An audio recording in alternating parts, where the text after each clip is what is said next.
Subject pronouns are simply the shortcuts we use to talk about people and things without repeating their names over and over. Imagine you are telling a story about your friend John.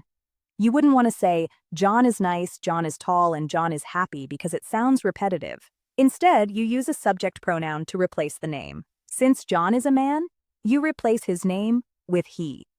So the sentence becomes he is happy.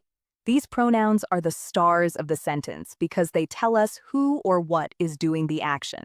We can group these pronouns by how many people there are, and this helps us match them to the verb to be. When we talk about ourselves, we use I, which always pairs with am.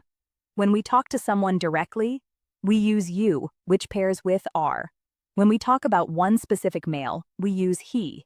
One specific female is she, and one object or animal is it. These three singular pronouns always pair with the verb is. This is really helpful for checking your grammar. If you see the sentence, Maria is a doctor, you can visualize swapping Maria for she to check if the verb is correct. Since she is correct, Maria is also correct. When there is more than one person or thing, we use plural pronouns. If you are included in the group, you use we. If you are talking about a group of other people or things, you use they.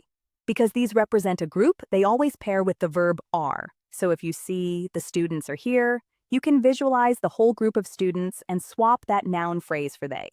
It works for objects too. One book is it, but 5 books are they. Finally, we need to look at how to change the nouns themselves when there is more than one. A singular noun is just a single person, place, or thing like one cat or one bus.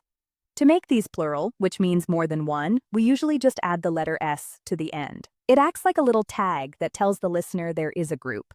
So one book becomes 2 books. However, if the word already ends in a hissing sound like s, x, ch, or sh, adding another s is very hard to pronounce. In those cases, we add es to add a syllable and make it easier to say. So one box becomes 2 boxes and one watch becomes 2 watches.